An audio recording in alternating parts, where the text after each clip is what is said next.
ladies and gentlemen, welcome to the only review you will ever need to know about the Acura TLX Type-S.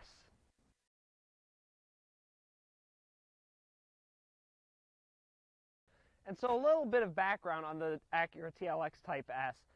This particular model is a 2021, the first year that they made the TLX Type-S. And this is a one of 4,000 car, making it the rarest car that we have reviewed on the channel. And we've reviewed a McLaren 720S, we've reviewed a Lucid Air back it was still in prototype stages, and yet here we are. Acura made it to compete with BMW, the M340i, and just to kind of get back in the performance game a little bit. They came out with the new Integra, and they've even made a Type S version of their SUV, the Acura MDX. Today we're going to show you why this is a legit competitor in the sports sedan market. And so we begin our review with the Acura TLX Type-S with a voiceover because the audio got a little distorted. We'll start off by looking at the massive Type-S badge right up front. There are many all across the vehicle, but before I go ahead and show you all the other Type-S badges, we first need to talk about the front brakes. Those are massive, bright red Brembo brakes up front. However, the same cannot be said for the rear. Those are only regular Acura TLX brakes, not Brembos. That's typical of your budget sports cars. Going on to the back, you can see that stunning quad exhaust, which sounds pretty good, and of course, another Type S badge. And while we're at the back, let's take a listen to that exhaust.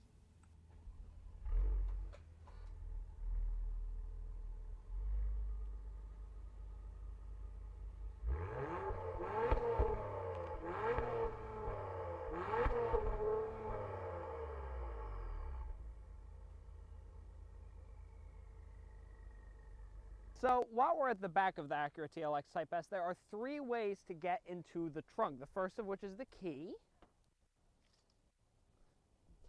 The second of which is from the driver's side door. You just open it right here. The button is right in the door, right above the speaker. You just press it, and it automatically opens right up. And the third, and possibly the least obvious way of opening this trunk, is through the rear. And I know what you're probably thinking. It's going to be near the Acura logo, but no, there's nothing to be found. That's actually a camera. And then you look below the license plate, and no, there's just lights. The actual button is right on the taillight. It's a little button, nice and hidden, and boom. Now that we've done all this work to get into the trunk, here it is. It's actually quite big. It is a sedan, so it does make sense. But you can see in the back, you have a strut right there, and this is one of the things Acura did for the TLX Type-S to help handle a bit better. And we can show this to you a bit more. We're just going to press these buttons or pull them right here. These will put the seats back slowly and steadily. Go over here. We can now move them. And now you can really see the strut right there. And so a question that I get a lot when I'm reviewing new cars is, why do automakers not just put the badge and not surrounded by this plastic thing? Well, the simple answer is this allows Acura to hide a bunch of sensors that would otherwise be obnoxious in the way in the front of the hood or in the front bumper. This tells you if you're about to crash or if you're about to hit something. And another way that Acura does this is, well, funny story. The owner of this car tells me that he had a massive rock chip that ended up cracking the entire windshield straight in half. And so he was like, well, we'll just call Safelite and they'll take care of it. They didn't, because what Acura does, you can see right here, is you have these 4 cameras, and these help with like the self-driving features, quote unquote, that we'll show you a little bit later. So when you actually go to get the windshield replaced, you actually need to get the sensors recalibrated as well. Ladies and gentlemen, those sensor recalibrations need to be done at an Acura shop. It costs over $1,000. So not only are you paying for a new windshield, you're also paying for a recalibration that costs almost 2 times as much than the regular windshield.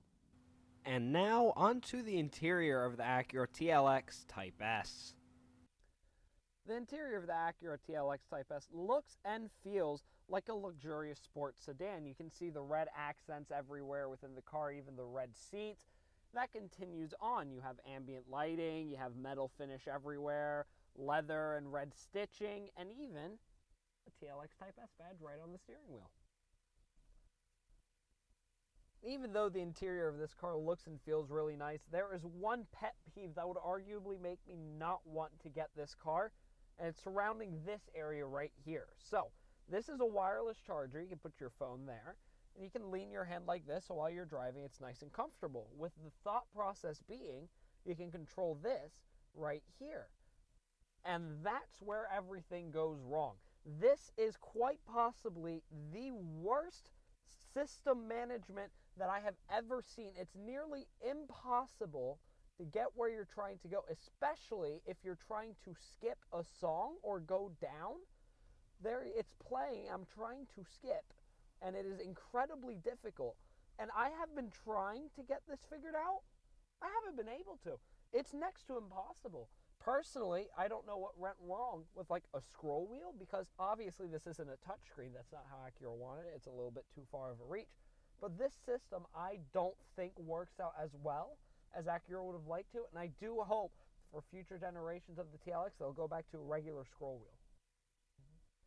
However, the idea behind it is rather clever. So you have this part of the screen, which is your main part of the screen, where you can have your Android Auto, your Apple CarPlay as we have now, or your regular infotainment.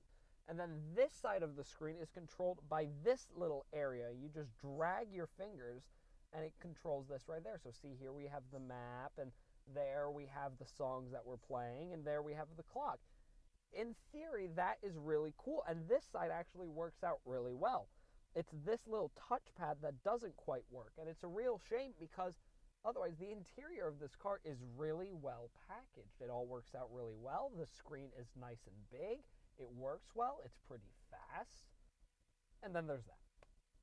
Once you've figured out how to use that touchpad, you can make it into the system to change your interior lighting. And well, you can't see it too well actually in the daytime. However, there are multiple different colors, and Acura has even gone to the extent to provide different diagrams for each color. And so for comfort, it's just regular and blue skies. But as you scroll a little bit, you can see they have different racetracks with different accompanying photos, just to see what kind of mood you're in. And we are really trying to work this scroll wheel here. Here we go. Baja Highway 1 features that beautiful picture. And so you just have a lot of different accompanying photos for your interior lights. And I really like that they went to the extent to show that. A few things in the front that I want to talk about before we go to the rear of the TLX Type-S is the general features. For example, the car has automatic start-stop when you're at lights and you're not in Sport or Sport Plus mode. More on that in a second. It also has automatic brake hold, which is practical when you're waiting at a red light. Has heated and cooled seats, and even an auto mode, which will use the outside weather to determine what you think you should have. And it's back to another voiceover because the audio got distorted once again. I currently have the front driver's side seat set up to where I would currently have it set up if I were driving. And as you can see, I still have plenty of leg room. You can even see that the seat has a little indent to give you even more leg room, and so it is quite easy to get comfortable back there. However, if you're not lounging, your head will scrape. I'm about 5'9" for reference, and I am scraping. So you're definitely going to want to lounge, and as you'll see in a second, there is a second reason why. Now, it is worth lounging and using all the space that you're given, because this car might have one of the most comfortable headrests in the game, especially for a sports sedan. It is so comfortable, and I could just fall asleep like this. It is so plushy and nice. And now, once you've remembered that you're in a sports sedan and you're probably not going to be falling asleep, there's a few other things you'll realize back here. And the first of which is you do have your own climate vents back here, not your own zone. That is all controlled from the front climate controls, but at least you have your own vents. And you have this little armrest and cup holders, which just kind of flops around. And I'm sure Acura will say this was a form of weight savings, but most cars do have it where it'll just hold like this. Nonetheless, you do have a little tray right here and space to put 2 cups.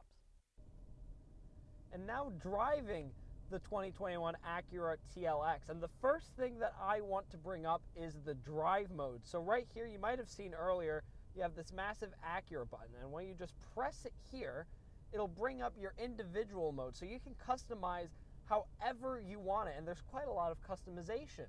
You can change the steering feel, the suspension feel, how responsive the engine's going to be when you press the throttle. You can customize everything. And so right now I have it set to hard steering, hard suspension, and comfort for the engine. If you just want to customize the regular modes, you just turn around right here. You have normal, and then comfort, which is a dumbed down version of normal. You have sport, which normal cars have.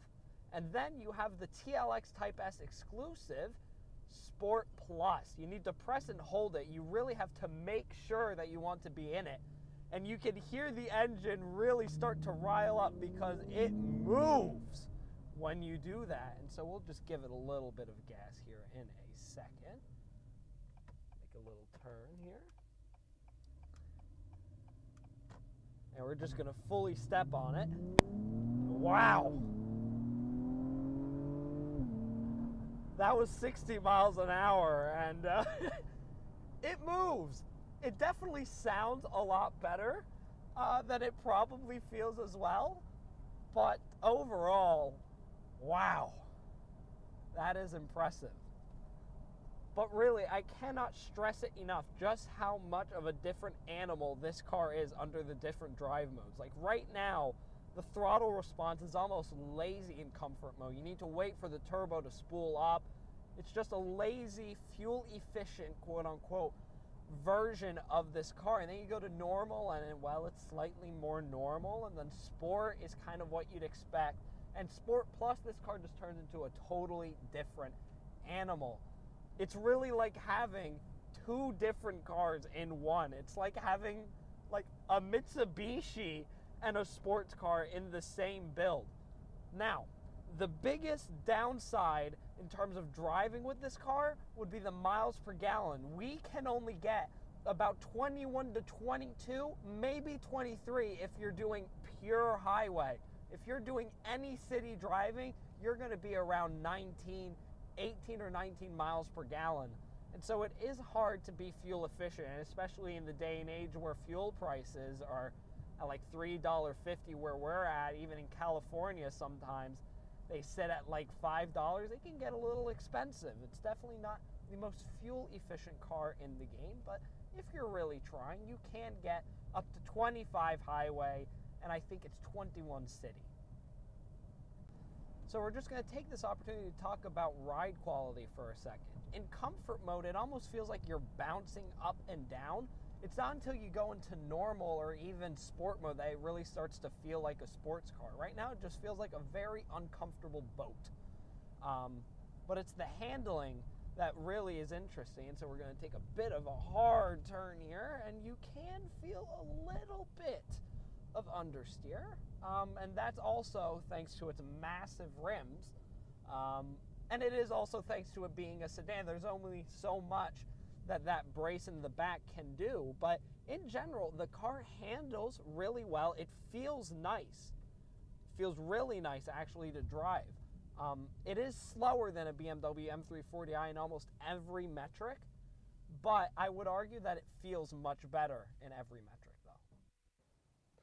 And ladies and gentlemen, that was your review of the 2021 TLX Type-S. And as you can see, it does a great job at being a family sedan. You've got plenty of leg space. It looks nice on the inside, and it has a nice engine up front that sounds good. It does a good job at being a sports sedan. But when you compare it to the tried and tested BMW M340i, it costs more. And well, I'll leave it up to you to decide. Which one's better? Let me know in the comments down below. Thank you so much for watching, everybody. Goodbye. And ladies and gentlemen, this is my cameraman. His name is Prabhat Naumili, and he helps make all of these videos possible. So, of course, thank you.